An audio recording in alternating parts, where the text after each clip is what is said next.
When it comes to challenging fragrances, a lot of times you'll see that more with fall and winter fragrances, you know, your cooler weather scents. And that's simply because these are usually going to be warmer, heavier, and sweeter than your typical traditional fresh scents, which are super clean and easy to pull off. When you get into the heavier, sweeter side of things, you can get into some scents that are quite a bit different, especially if you're introducing notes like oud and some heavier patchouli notes, and also just if you're getting into maybe some gourmands or some more photorealistic smelling scents. They can be a bit more challenging. So because of that, today I decided to partner with ScentSplit in order to bring you guys a video on 10 fragrances that, in my opinion, you should try for the cooler weather. And to give you a little bit of background information, ScentSplit is a website that you can purchase fragrance samples or decants from. So instead of going out and blind buying a full bottle of any of these fragrances, which a lot of these are on the more expensive side, you can go over to their website and purchase samples of all of these.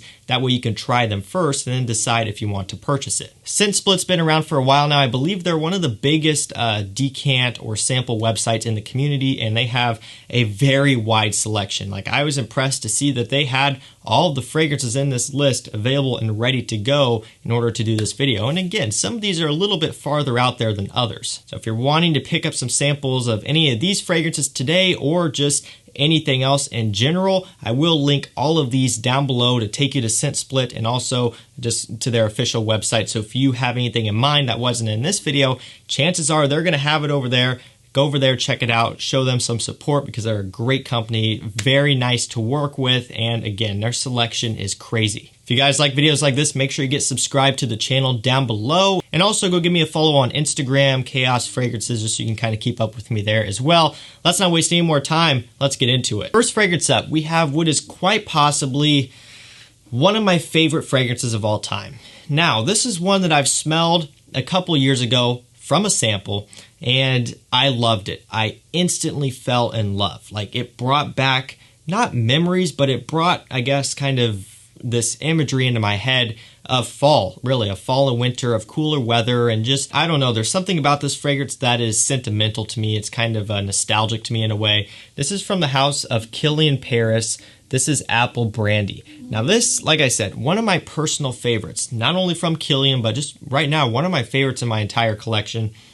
Such a photorealistic fragrance. That apple brandy mixture that you get from this fragrance is so warm, it's so rich, it's so sexy. You have to love boozy fragrances to like this one. And on top of that, you have to like photorealistic smelling fragrances. Like, when you hear the name Apple Brandy, that's exactly what you're going to be smelling from this one. It's not watered down, it's not diluted. Like, this is the real deal. If you like boozy, sexy, gourmand fragrances, give this one a try. Of course, you know, the brand isn't necessarily cheap. Their products are very high quality, and with that comes a higher price. But again, ScentSplit has this one over on their website for you to sample, and I highly recommend it. I know a lot of you guys would love this stuff. Up next, we have Varvatos Oud. So this is one that I've discovered relatively recently. I've known about it for a while. I just never really got around to it. I was too busy collecting a lot of the other Varvatos, but eventually I decided, okay, I want to get this one for fall and for winter time, and I'm so glad I did. It's more than just oud. It's very resinous as well, and it kind of reminds me a little bit of Dark Rebel Rider by Varvatos, just a little bit. Obviously, they're not the same, but I do pick up on little nuances here and there, and the oud is somewhat prominent here, although it's a very light oud.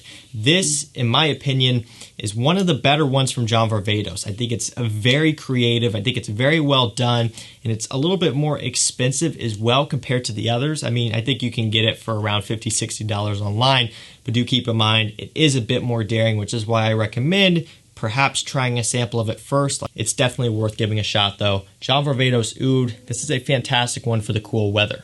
Moving along, we have Mugler Pure Havane. This is a nice honey tobacco scent, and another one that's not going to be for everyone. And even for me at first, I wasn't too crazy about this one. I liked it, don't get me wrong, but it wasn't a love for me. It took me a while to come around to this one. So you have to be careful with this one. You know, again, that's why with certain scents like this one and like a lot of the other ones, a sample is the way to go. First off, unless you really know for sure that you're a fan of this scent. I mean, you know, honey, tobacco, a lot of you will be able to say, yeah, that's my thing, but maybe some of you won't be able to be that confident about that choice yet if you're just starting out or just moving into sweeter scents.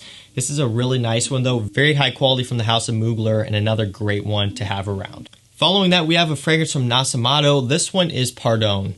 This is a nice oud and chocolatey smelling scent. Yes, oud and chocolate. There's a few more notes as well. I can't remember them off the top of my head. It's a pretty simplistic note breakdown. Oh, and that smells so, so good. One of my personal favorites from Nasomato. I mean, I like a lot of the ones that I've smelled. They have really, really good scents. Definitely very niche-like, very niche quality. But this one has to be one of my personal favorites. And again, you know, these are not cheap. I mean, you're paying like $185 at retail for a 30 ml bottle. It's a pretty small sized bottle, as you can see. I mean, you don't need a lot of this stuff. So, you know, that is one thing that's a plus, but I mean, that's not very much. Again, 1 to 2 sprays is usually going to be good for you. But again, you know, if you're going to be making that type of commitment, that big amount of money for, you know, a smaller sized fragrance, it's best to potentially consider grabbing a sample first to see if you're really going to be into it. But I would definitely say 100% worth trying if you want to stand out and have something unique for the cooler weather. Following that, we have Mancera Hindu Kush. So this one is one of my personal favorites from Mancera. Actually, I really was surprised on how much I like this one. And I didn't think I was going to dislike it, but I didn't think I was going to straight up love it. This one has that cannabis note, but it also has a very nice smoky quality about it. And the smokiness makes this stuff to die for. This is an incredibly sexy fragrance, which you wouldn't really expect. You know, I was not expecting this one to be a really good compliment getter or something that I'd really enjoy. But trust me when I say this is a good compliment getter. There's something about it that's just a bit different. It's a bit sexy, kind of mysterious, and nothing else out there smells like it. So another one where if you want to stand out, you want something different, check out Mancera Hindu Kush. Again, you know, you have to have a bit more of a niche palette to like this one, but I still strongly recommend you at least trying this. Like, get a sample and try it because it's really good and it may end up becoming one of your favorites like it did for me. Back with another designer here, we have Armani code Profumo. So of course this guy's been out for a while. It's done pretty well for itself in the community. A lot of people really love it. I really love it. And I think it's a really solid one for the cooler months. A bit more youthful, a bit more playful. So that's one of the things that could be a pro for you, could be a con for you. It just depends on what you're looking for. For me, I like it. You know, it's not something that I'd be in the mood to wear every day, but every now and then I do find myself kind of craving Armani Code Profumo in the cooler months. Of course, Armani fragrances aren't going to be the cheapest, even at discounters. I think you're still paying in upwards of $80, $90 for this one, or maybe, you know, I think you can get them for maybe $77, $78 for this kind of standard bottle size. So it's not cheap, but it is one that's definitely worth trying for the cooler months. Following that, we have 1 Million Lucky. This one really did well for itself also in the community, especially when it first came out. People were going nuts over this one. And, you know, at the end of the day, I see why. I think it's a pretty solid offering from Paco Rabanne and a pretty good flanker. I prefer 1 Million Privé, but I also like this one just for the fact that it is something a little bit different. You know, it still goes in that generic direction in the fact that it's a compliment getter and it doesn't really challenge you.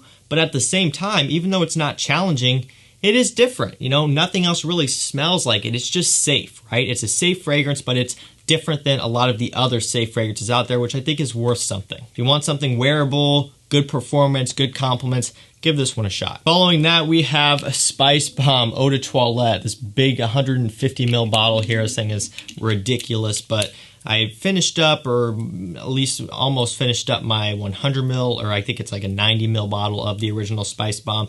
So I went big here with my repurchase because I love this scent. I do. I mean, this is one where, again, nostalgia, memories. Like, this reminds me of fall. This reminds me of just haunted houses and bonfires and fun, playful stuff in fall, especially when you're younger, this sort of thing. I mean, It's just a really fun and playful scent for the cooler weather. Another one that is a bit more expensive, and it's very obviously spicy. It's heavy on the spices, so it may not be for everyone, but 100% is worth a try. If you somehow haven't tried this one already, definitely give it a shot. It's really good stuff. Following that, we have a fragrance from Nishane. This one is very popular, one of their best sellers, and one of the most talked about. This one is Hasavat. So you'll find this one is very similar to Creed Aventus, although it's a much heavier, stronger version of Creed Aventus. I can't emphasize that enough. I've told this story before. I'll tell it again here just in case someone missed it, or if you're new to the channel. I wore this one in summer one time. This was a couple years ago at this point, and it was a nightmare because it was hot outside. Obviously, it was in the dead of summer, and that made this fragrance project and heat up and develop so much to the point where I only did 2 sprays and it was completely killing me. It was killing the people around me. Very strong, very heavy, and I eventually had to scrub it off because I couldn't take it anymore. It didn't smell bad. It was just so strong and I couldn't focus on anything else. So I would say not the best for the summertime, better for the cooler months because the cool air will help to tame this one down. If you want a kind of what I've called it is Aventus extrait, you know, if you want an Aventus smelling fragrance but has a lot more depth and a lot more strength, check out Hasavat. Of course, very good performance, like it's stupid long lasting, very strong projecting, great quality, very heavy stuff. It's Nishane Hasavat. Of course, it is a bit more expensive, but it's definitely worth getting a sample of. And last up, we have Prada L'Homme Intense. This is simply a more leather prominent version of the original Prada L'Homme. Leather and another note that they brought to the forefront that's missing me at the top of my head. But I like this one. I like it almost better than Prada L'Homme. It depends on the day. You know, Prada L'Homme, the DNA smells great. Sometimes I'll like this one more, sometimes the original more. I think this one is better for the cooler months, whereas the original Prada L'Homme probably going to be my go-to for spring and summer for an office scent. The Intense version is really good for fall and winter time because it has some more depth to it and a bit more complexity. I think it's a very well put together scent that's definitely worth trying if you want one for the office. So guys, that was going to do it for me. That was 10 fragrances that are definitely worth trying in the cooler months. These are amazing, and again, some of these are going to be a little bit out there, a bit more expensive, which is why, again, ScentSplit worked with us to create this video. And again, if you want to check out any of these fragrances on their website, they will be linked down below. Great company, great selection, and they will get you taken care of with anything that you need. So that way you could try some of these fragrances out and see if you like them or not. Thank you guys so much for watching. Stay safe, stay healthy. We'll see you tomorrow with another one. Take care.